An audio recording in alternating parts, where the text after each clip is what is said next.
Ang pulong sa Dios buhi ug nagalihok nga gamhanan, labi pa mahait kaysa espada nga duhay sulab, ug modulot ngadto sa gitagbuan sa kalag ug espiritu, sa mga lutahan ug sa mga kauyukan, ug motugkad sa mga hunahuna ug katuyuan sa kasing-kasing. Ang tibuok nga kasulatan gipaginhawa sa Dios ug may kapuslanan alang sa pagpanudlo, alang sa pagpamadlong, alang sa pagpanulid, ug alang sa pagmatuto sa pagkamatarong, aron ang tao sa Dios mamahingpit masinangkapan alang sa tanang maayong buluhaton. Sa dili pa kita magapadayon sa pagtuon sa pulong sa Dios nga mga atong naandan nga buluhaton adlaw-adlaw, gikinahanglan ang atong susi sa tagsa-tagsa na ito kinabuhi kung nanapa pa nagapabilin ng mga sala. Kini kung dili na ito isugid nito sa tubangan sa Dios, kini mahimong babag sa atong pagtuon sa pulong sa Dios. Busa, atong gamiton karon ang prinsipyo sa 1 Juan 1:9, nga gitawag sa in English og rebound technique, pagpauntol, gikas gawas, naikawas man tas plano sa Dios sa higayon nga kita makasala, then balik kita. Pinagis pagsugid sa atong mga sala. 1 Juan 1:9, nagkanayon kung isugid ta ang atong mga sala, siya ang Dios kasaligan ug makatarunganon sa iyang saad nga mupasaylo gayud sa tanan tang mga sala ug magahinlo sa tanan tang mga kalapasan. Apan alang kanimo dili pa magtotoo, ang imong buhaton dili ang pagsugid sa imong mga sala, kundi ang imong pagnawat, pagtuo una kang Ginoong Hesukristo ingon nga imong manluluwas. Mga Buhat Kapitulo 16 versikulo 31, nakanayon tumuo ka kang Ginoong Hesus ug ikaw maluwas, karon magampo ta sa hilom.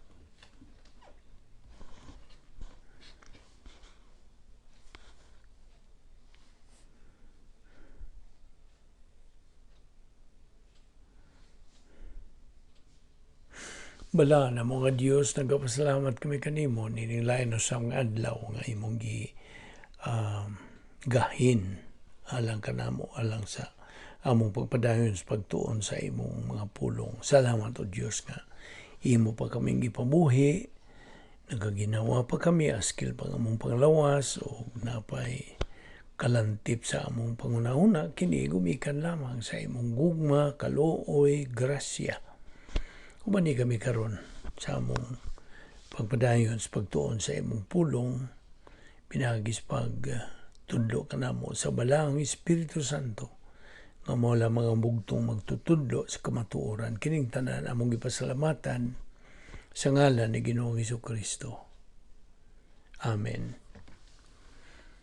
Maayong adlaw sa tanan natong mga subscribers, mga followers, mga higala, atong mga igsuon diha ni Kristo, fellow believers. Welcome once again. Niya pa kita magadupot, ikaduhang adlaw nato kini nga pagpadayon sa pagtuki di ning atong uluhan nga sa English, the unfailing love of God. Ang dili mapakyas, dili mulubad nga gugma sa Dios. Okay, padayon ta. Diin kita muhunong. That is where we will continue. Karon natong isgutan ang mga kategorya sa gugma sa Dios. Okay? Una, ang gugma sa Dios alang sa iyang kaugalingon. Okay. Aron kita makasugod sa pagsabot bahin sa gugma sa Dios, kinahanglang sabton una nato ang bahin sa gugma sa Dios alang siyang kaugalingon. Ang aitang masayran kini, ang Dios nahigugma sa iyang kaugalingon nga hingpit nga kinaiya. Iyang gigugma si kinsa ug unsa siya. Uban sa iyang way kinutuban nga kasayuran sa tanan, infinite knowledge, nakaila siya sa iyang kaugalingon nga why sama takos ug angayan sa pagdaig sa walay katapusan to an infinite degree. Karon dili ni maingon nga pagkaarogante. Sanglit hingpit man siya nga angay og takos sa tanang pagtamod, pagdahod ug pagdaig. Kining maong matang sa paghigugma sa kaugalingon is a reflection. Ingta. Reflection sa tiunay absolute nga pagsalig sa kaugalingon, self-possession o pagkasiguro sa kaugalingon nga iya halamang dayon. Ang matang sakop sa balaang Trinidad nagahigugma sa kung kinsa ug unsa siya.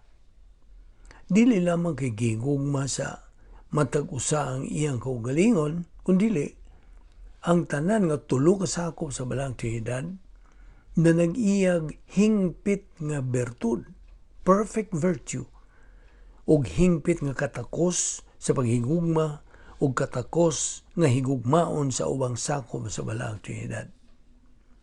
Wala gayoy higayon nga wala mahigugma ang Dios nga Amahan ngadto sa Dios nga Anak ug ang Dios nga Espiritu Santo. O nga ang Dios nga Anak wa mahigugma sa Dios nga Amahan ug sa Dios Espiritu Santo. O nga ang Dios Espiritu Santo wa mahigugma sa Dios nga Amahan ug sa Dios nga Anak. Juan 17:24. Now, ang Diyos nung gugma alang sa ubang mga sakop sud sa balaang Trinidad, ana kini siya sa kanunay. Ang ilang katarong, integrity, ang ilang pagkauyon sa usa-usa, compatibility, ug ang katakos sa paghigugma sa usa-usa, wa gyud kini mo minus kaysa iyang pagahingpit. Nagapahimo sila sa usa ka masubsob dayon nga relasyon. Ug wa gyoy makaakos pag-usab niya ng maong relasyon. Wala gani kini mahitabo sa dihang ang Dios nga Amahan mihukom o mibiya sa pagkatao ni Kristo. O ingnon ta sa kinaiyang tawhanon ni Kristo samtang gidawat o gipasaan ni Jesus ang mga kasalanan sa kalibutan dito siyang lawas. Marcos 15:34 o 1 Pedro 2:24. Wa gani ang Dios nga Amahan miundang sa paghigugma sa iyang anak. Ang gugma sa Dios sa iyang kaugalingon ug sa ubang sakop sa balaang Trinidad wa gayud makakompromiso sa iyang kinaiya. Ngano man? Ibaw ka ngano? Ang tumong sa iyang gugma managsama, co-equal, parihang dayon na ug nanag-iyang hingpit nga pagkamatarong. Ang Dios kanunay gyung nagahigugma sa iyang kaugalingong hingpit nga pagkamatarong. Silang tanan nga tulo na nag-iyag susamang hingpit nga pagkamatarong nga gihigugma usab sa ubang mga sakop sa balaang Trinidad. Hinoon ang Dios dili makahigugma sa makasasalang kaliwatan sa tao nga ingon sa iyang paghigugma sa iyang kaugalingon ug sa ubang mga sakop sa balaang Trinidad. Sanglit ang iyang gugma nahiusa man ug di man mabuwag sa iyang katarong, integrity. Ang iyang pagkamatarong, perfect righteousness, makompromiso kon mupunting siya sa iyang hingpit nga gugma ngadto sa dili hingpit ug makasasala ang tumong. Gipaklaro man sa balaang kasulatan hinuon nga nag-ingon nga ang Dios nagahigugma sa makasasala nga kaliwatan sa tao.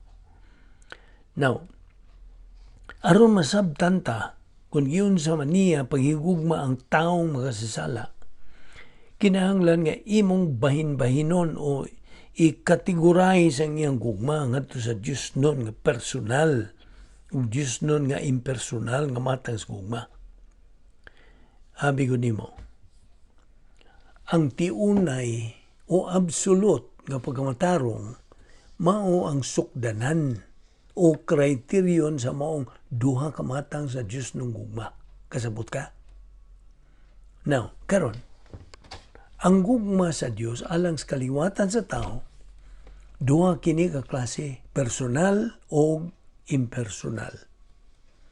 Ang in Ingles nga pagulagway sa personal nga gugma sa Dios, nag-ingon ini, infinite, walay kinutuban, eternal, dayo na, immutable, dili mausab, o benevolent, manggibuhaton o kaayuhan. Kining maumatang sa gugma sa Dios, gitumong lamang ngadto sa hingpit nga pagkamatarong. Busa, ang Dios nun nga gugmang personal, maingon ta nga kondisyonal nga matang nga gugma. Nagaempasiya kini siya sa masubsob, absolute nga bertud sa tumong niini. Abi nimo, aron madawat mo kining maong Dios nung personal nga gugma, kinahanglan nga na nag-iya kag hingpit nga pagkamatarong. Nagkasabot ka? Wa gyud higayon nga ang Dios dili ug wala may gugmag hingpit nga pagkamatarong.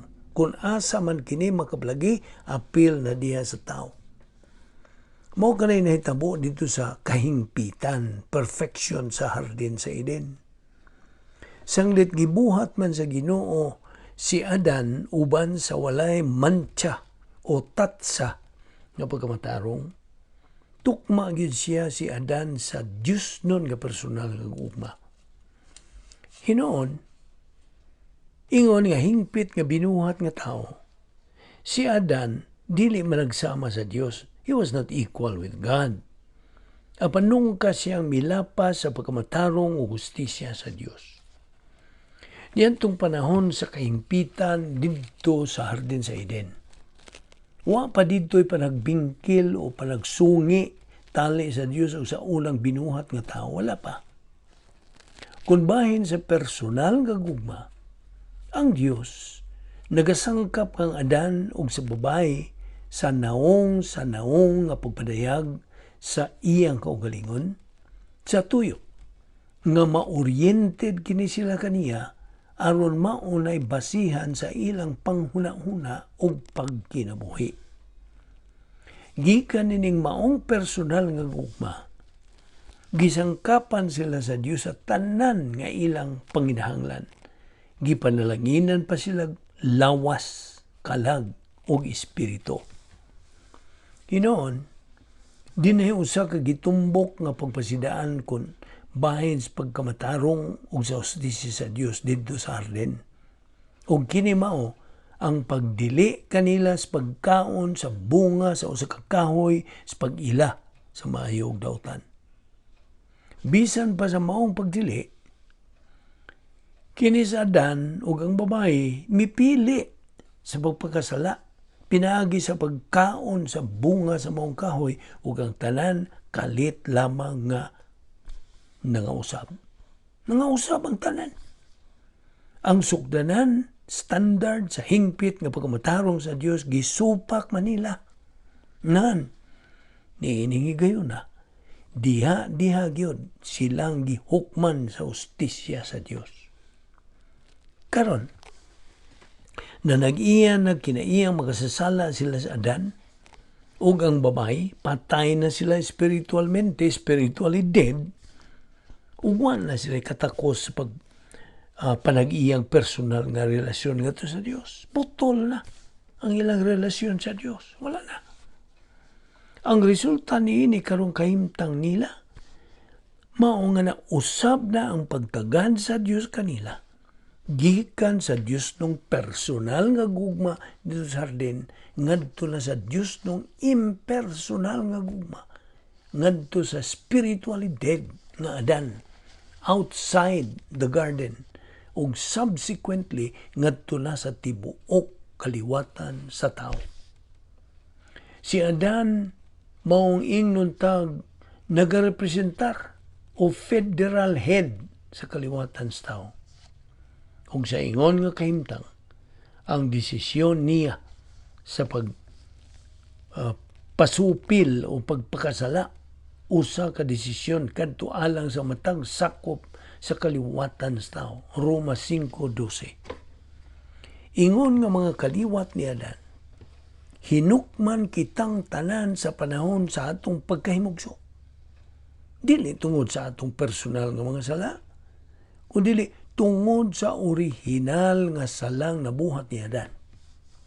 Sabtana, ang kinaiyang makasasala ni Adan, nahimo ng ato nga kinaiyang makasasala, pinaagi sa genetic transmission. Ang orihinal nga sala ni Adan, nahimong ato ng sala. By imputation, pinaagi sa pag-isip.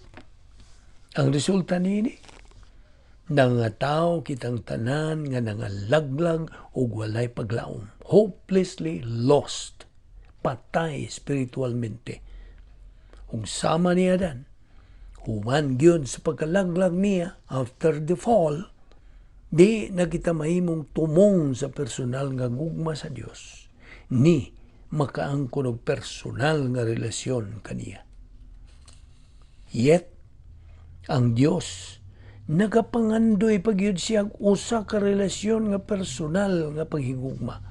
Ug mao nga nagasangkap siya paagi nga ang patay spiritual minteng tao mahibalik sa iyang relasyon ngadto kaniya. Ang iya god nga impersonal nga gugma gitawag og unconditional, dili sama sa iyang personal nga gugma. Kaya binimo, ang Dios nun nga personal nga gugma, wa kini mag-aagad sa merito sa tumong sa maong gugma, kundi sa integridad sa nagahigugma nga mao siya, ang Dios. Gihigugma kita sa Dios tungod sa kung kinsa og unsa siya, dili tungod sa kung kinsa og unsa kita. Sabtag yun na. Akong malikon, gihigugma kita sa Dios tungod sa kung kinsa og unsa siya, dili tungod sa kung kinsa og unsa kita. Okay? Ang iyang impersonal nga gugma ngadto sa spiritually dead nga kaliwatan sa tao, gipasikad sa kaugalingong hingpit nga kiniya sa Dios. Ingon man, gipasikad sa iyang gugma sa iyang kaugalingon. Ug mao nga ang impersonal nga gugma sa Dios mao'y labing gamhanan nga matang sa gugma, sukad, masukad. Si Ginoong Hesukristo mipakita, He demonstrated sa labawong kabalog ni ining maong matang sa gugma, pinagi sa iyang gibati, His attitude sa tibok niyang pagsakit o paglansang kaniya sa krus. Kadtong iyang attitude, nagapakita sa kaugalingon dito sa krus, sa dihang miingon siya, Amahan, pasaylua sila, kaya wa sila masasayod sa ilang gibuhat. Lucas 23:34. Tutuki kini. Bisan kuning lansang na nila siya sa krus, nakapakita pa yun siya sa iyang impersonal nga gugma. Kita ni mo na. Ang Diyos no niya nga impersonal nga gugma, mao gyud miuna ngadto sa mga kasaypanan o mga kasalanan sa kaliwatan sa tao. Ang grasya nga Diyos nung gasa sa iyang anak, mo'y maingon ta nga labing dako nga pagpakita sa impersonal nga gugma sa Dios ngadto sa kaliwatan sa tao. Kining maong matang sa gugma maoray bugtong paglaom sa kaliwatan sa tao nga iyang mapanag-iya ang relasyon sa Dios. Maora. Ang gisulti sa Juan 3:16, For God so loved the world, impersonal nga gugma kana, that He gave His only begotten Son, monogenes, meaning uniquely born Son, that whosoever believeth in Him should not perish but have eternal life. John 3:16. Sabi nimo, ang kamatayon ni Ginoong Hesukristo mao ang kahingpitan sa original nga saad ngadto kang Adan didto sa harden human sa iyang pagkalaglag. Ang binhi sa babae, the seed of the woman, nga mao ang manluluwas, ang Mesiyas, mapanggos ang iyang tikod, would be bruised on the heel. Genesis 3:15 na kanayon sa in English. And I will put enmity between you, Satanas kini, and the woman, and between your seed and her seed. He, the Lord Jesus Christ, shall bruise you, Satan, on the head, and you, Satan, shall bruise him, Christ, on the heel. Karon, mahimugso siya pinagis babae. Siya mamatay. Ug iyang bungkagon ang gahom sa sala ug espiritualong kamatayon pinagi sa iyang kaugalingon nga pagpuli nga espiritualong pagkamatay. Dinto sa krus, ang hustisya sa Dios nga Amahan miisip sa tanang mga sala sa kasaysayan sa katawhan ngadto sa pagkatao ni Kristo ug gihukman siya. Kadtong maong paghukom mao isilot sa sala nga tukma gyung angay kanimo. Pinaagi siyang pag-angkon o pagdawat niya ni Kristo sa silot sa atong tanang mga sala. Iyang gitagbaw diha once and for all ang pagkamatarong ug ang hustisya sa Dios. Iyang gitangtang ang ali, ang babag tali sa hingpit nga pagkamatarong sa Dios ug sa relative righteousness pagkamatarong sa tao. Dinhi ato sang hunongon ato ning iparking din hinapita o ato ning ipadayon og maayong sipyat sa sumpay o sa sunod na itong paghisgot bahin ini. Salamat o Diyos ni ining imong grasya na among gipahimuslan dugang pagyong mga kamatuoran bahin sa imong wa gyoy paglubad. Way pagausab nga gugma. Salamat sa imong pagpatinaw kanamo nining mga butanga, imong kamatuoran, binagi sa paglamdag kanamo sa balang Espiritu Santo. Dada kami pagbalik ugma dinhi aron kami makapadayon nining among spiritual momentum kining tanan. Among gipasalamatan sa ngalan ni Ginoong Hesukristo. Amen.